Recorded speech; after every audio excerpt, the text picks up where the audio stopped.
കുറച്ച് ദിവസങ്ങളായിട്ട് എൻ്റെ അമ്മ പറയുന്നുണ്ടായിരുന്നു, നമ്മുടെ വീട്ടിലെ പപ്പായ മരം, പപ്പായക്ക് ഞങ്ങളുടെ നാട്ടിൽ കറുവത്തിൻകായ എന്നാണ് പറയാറ്, നിങ്ങളുടെ നാട്ടിലൊക്കെ പല പല പേരായിരിക്കും. അപ്പോൾ അത് ഇടയ്ക്കിടയ്ക്ക് ഇങ്ങനെ പഴുത്ത പപ്പായകൾ നമ്മളത് പറിച്ചെടുക്കുന്നതിന് മുമ്പ് എന്നെ കാണാതാവുന്നുണ്ട് എന്നുള്ളൊരു സംഭവം പറഞ്ഞിട്ടുണ്ടായിരുന്നു.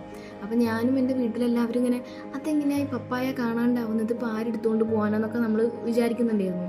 അപ്പോൾ കുറേ ദിവസത്തെ ഒരു കോൺസ്പിറസിക്ക് ശേഷം ഈ പപ്പായകൾക്കൊക്കെ എന്താണ് സംഭവിക്കുന്നത്, ഈ പപ്പായ ഫ്രൂട്ട് ഇത് എങ്ങോട്ടാണ് പോകുന്നത് എന്നുള്ളതിൻ്റെ ഒരു ഉത്തരം നമുക്കിന്ന് കിട്ടിയിരിക്കുകയാണ്. ഞാൻ ഇന്ന് കുളിച്ച് കഴിഞ്ഞ് വന്നപ്പോൾ അമ്മ വന്നിട്ട് കിട്ടി എന്ന് പറയുന്നുണ്ടായിരുന്നു.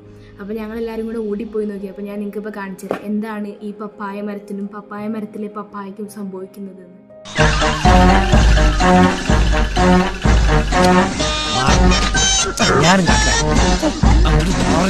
ഞാനൊന്ന് കാണട്ടത്. നീ എന്നെ വായി നോക്കി നോണി വിളിച്ചോ, ഞാനും കാണട്ടോ. ഞാനൊരു മനുഷ്യജീവിയിൽ എനിക്കുള്ള വികാരങ്ങള്.